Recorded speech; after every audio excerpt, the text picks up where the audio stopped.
মোহসেন উচ্চ বিদ্যালয়, কামারগঞ্জ, সিরাজগঞ্জ। প্রিয় শিক্ষার্থী বন্ধুরা, কেমন আছো সবাই? নিশ্চয়ই ভালো আছো। তো আমিও ভালো আছি তোমাদের দয়, ইনশাল্লাহ। আচ্ছা, আজকে তোমাদের সঙ্গে ক্লাস নেব নবম দশম শ্রেণীর বাংলা দ্বিতীয় পত্র থেকে। বাংলা দ্বিতীয় পত্রে দেখা আছে প্রতিবেদন। বাংলা দ্বিতীয় পত্রে প্রতিবেদন। তো প্রতিবেদনটা কি দেখো, আমরা জানি যে প্রতিবেদনটা হচ্ছে, প্রতিবেদন শব্দটি ইংরেজি রিপোর্টের বাংলা পরিভাষা। প্রতিবেদন শব্দটি ইংরেজি রিপোর্টের বাংলা পরিভাষাটাই হচ্ছে প্রতিবেদন। রিপোর্ট শব্দটির আবিধানিক অর্থ হচ্ছে সমাচার, বিবরণী বা বিবৃতি। যে প্রতিবেদনটা এসেছে ইংরেজি রিপোর্ট শব্দ থেকে। রিপোর্টের হচ্ছে পরিভাষা, আর সেই রিপোর্ট শব্দটির আবিধানিক অর্থটা হচ্ছে সমাচার, বিবরণী বা বিবৃতি। তবে এসব অর্থের পরিবর্তে বাংলায় প্রতিবেদন শব্দটি অধিক প্রচলিত। যে এইসব অর্থগুলা যে প্রচলিত আছে সেটাকে কি হিসাবে, প্রতিবেদন হিসাবে এটা বাংলায় বেশি অধিক প্রচলিত। কোনো ঘটনা সম্পর্কে তথ্যভিত্তিক বর্ণনাত্মক বিবরণকে সাধারণত প্রতিবেদন বলে। তাহলে প্রতিবেদন কাকে বলে?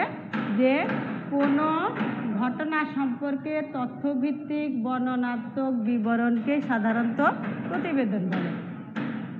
যিনি প্রতিবেদন তৈরি করেন বা প্রস্তুত করেন তাকে প্রতিবেদক বা রিপোর্টার বলে। যে যিনি প্রতিবেদনটা তৈরি করেন বা প্রস্তুত করেন তাকে কি বলে? তাকে প্রতিবেদক বা রিপোর্টার বলে। তাহলে শিক্ষার্থীরা এসে আমরা আবার একটু জেনে নেই যে প্রতিবেদন শব্দটি ইংরেজি রিপোর্টের বাংলা পরিভাষা। রিপোর্ট শব্দটির আবিধানিক অর্থ হচ্ছে সমাচার, বিবরণী বা বিবৃতি। তবে যে এসব অর্থের পরিবর্তে বাংলায় প্রতিবেদন শব্দটি অধিক প্রচলিত। কোনো ঘটনা সম্পর্কে তথ্যভিত্তিক বর্ণনাত্মক বিবরণকেই সাধারণত প্রতিবেদন বলে। ঠিক আছে শিক্ষার্থীরা?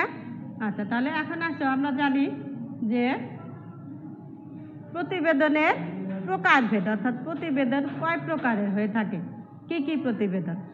তো দেখো, আমরা জানি যে প্রতিবেদন সাধারণত 3 প্রকার। প্রতিবেদন কত প্রকার? 3 প্রকার। তো কি কি দেখো, যে প্রথমত যে সাধারণ প্রতিবেদন। প্রতিবেদন 3 প্রকার: সাধারণ প্রতিবেদন, সংবাদ প্রতিবেদন, আর একটা হচ্ছে কারিগরি প্রতিবেদন।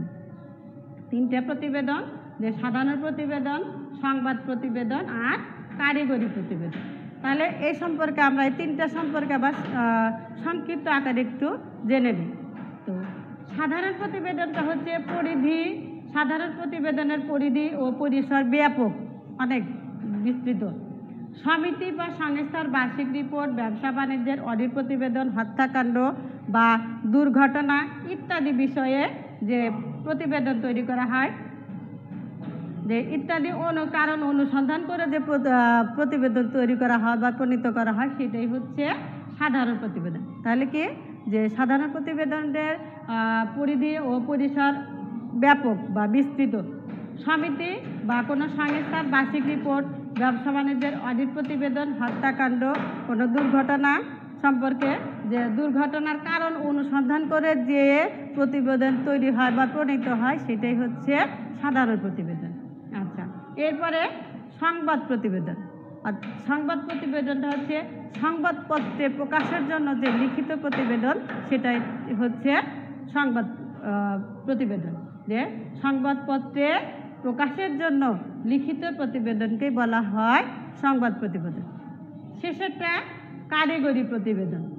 কারিগরি হাতে কলমে যেটা শিক্ষা, সেটা যে কারিগরি প্রতিবেদনটা হচ্ছে কারিগরি ক্ষেত্রে উদ্ভূত সমস্যা সমাধান কিংবা উন্নয়ন প্রকল্পের কারিগরি দিকে সম্ভাব্য যাচাইয়ের জন্য যে প্রতিবেদন তৈরি হয় বা প্রণীত হয়, সেটাই হচ্ছে কারিগরি প্রতিবেদন। তাহলে এসো আমরা আবার একটু সংক্ষেপে আবার জেনে নেই যে সাধারণ প্রতিবেদনটা হচ্ছে সাধারণ প্রতিবেদনের পরিধি ও পরিসর ব্যাপক সমিতি বা কোনো সংস্থার বার্ষিক রিপোর্ট, ব্যবসা বাণিজ্যের অডিট প্রতিবেদন, হত্যাকাণ্ড, দুর্ঘটনার কারণ অনুসন্ধান করে যে প্রতিবেদন প্রণীত হয় সেটি হচ্ছে সাধারণ প্রতিবেদন।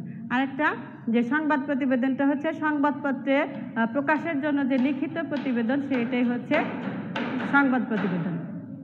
লাস্টে যে কারিগরি প্রতিবেদন হচ্ছে কারিগরি ক্ষেত্রে যে কারিগরিতে উদ্ভূত সমস্যার সমাধান কল্পে উদ্ভূত সমস্যার সমাধানে কিংবা উন্নয়ন প্রকল্পে কারিগরির দিকে সম্ভাব্যতা যাচাইয়ের জন্য যে প্রতিবেদন লিখিত হয় বা প্রণীত হয় সেটাই হচ্ছে কারিগরি প্রতিবেদন। তাহলে শিক্ষার্থীরা, তাহলে আমরা কি জানলাম যে প্রতিবেদন কি আর প্রতিবেদনের প্রকারভেদ কয়েকটি প্রতিবেদন, এই তিনটি প্রকারভেদ ছাড়াও প্রতিবেদনের আরও প্রতিবেদন আছে। সেগুলো হচ্ছে, দেখো আমি সংক্ষেপে সেগুলো লিখি যে সাধারণত প্রতিবেদন এই 3 ধরনের। তারপরে এই 3টেই ছাড়াও আরও কিছু প্রতিবেদন আছে, সেগুলো আমি লিখে দিচ্ছি।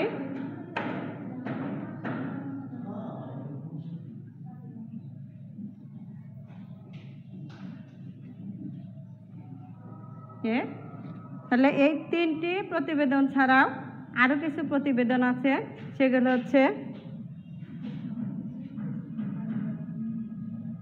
এছাড়াও আরও প্রতিবেদন রয়েছে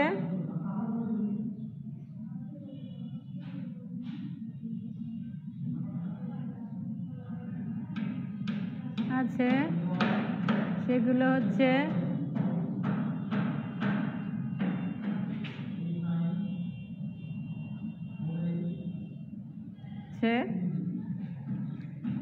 এক রীতিসিদ্ধ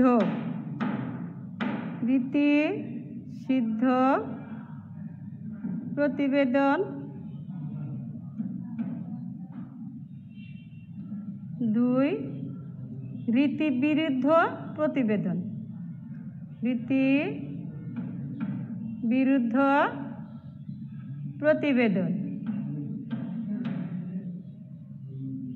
প্রতিবেদন 3 নম্বরে বিধিবদ্ধ প্রতিবেদন, বিধিবদ্ধ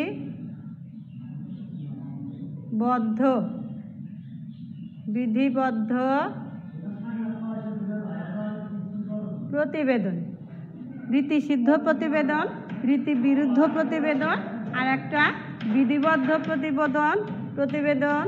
4 অবিধিবদ্ধ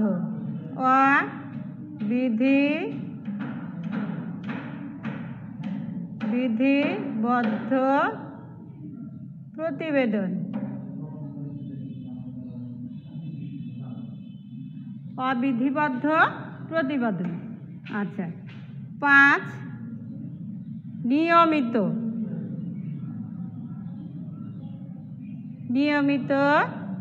প্রতিবেদন,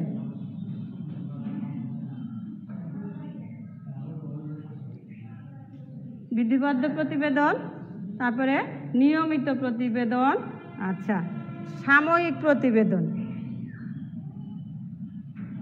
সাময়িক প্রতিবেদন,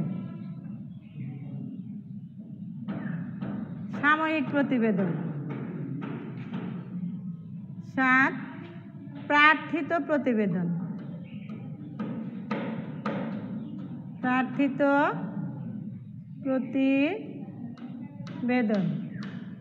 8 অপ্রার্থিত প্রতিবেদন,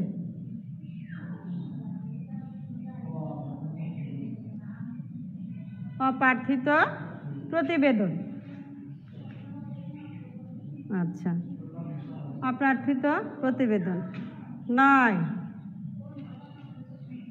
নির্বাহী প্রতিবেদন, নির্বাহী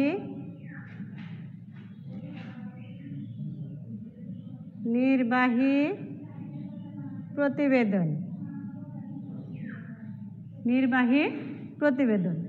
তাহলে এরপরে 10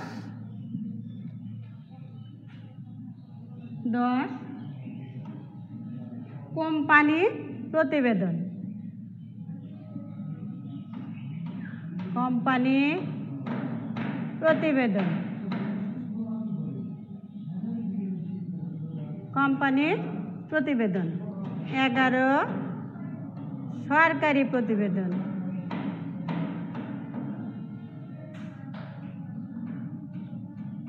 সরকারি প্রতিবেদন, সরকারি প্রতিবেদন। আচ্ছা, 12 বিশেষ প্রতিবেদন, বিশেষ বিশেষ প্রতিবেদন। 13 যে তদন্ত প্রতিবেদন, তদন্ত তদন্ত প্রতিবেদন। তাহলে আমরা কি জানলাম যে প্রতিবেদন ওই সাধারণত 3টি প্রতিবেদন ছাড়া আরও প্রতিবেদন আছে। সেগুলো হচ্ছে যে রীতিসিদ্ধ প্রতিবেদন, রীতিবিরুদ্ধ প্রতিবেদন, বিধিবদ্ধ প্রতিবেদন, অবিধিবদ্ধ প্রতিবেদন। 5 নিয়মিত প্রতিবেদন। 6 সাময়িক প্রতিবেদন।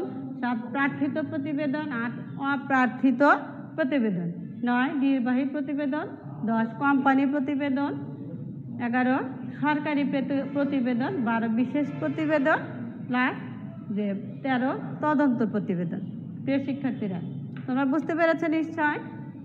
ঠিক আছে, তাহলে আজকে এই পর্যন্তই। আগামী দিনে এই বিষয়ে আরও বিস্তারিত জানা হবে। তো সবাই সুস্থ থাকো, ভালো থেকো। বাইরে বের হলে মাস্ক পরে বের হবে।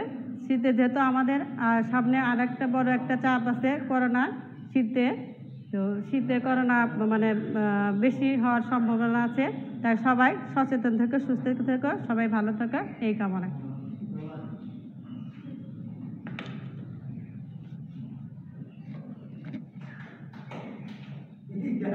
হ্যাঁ হ্যাঁ।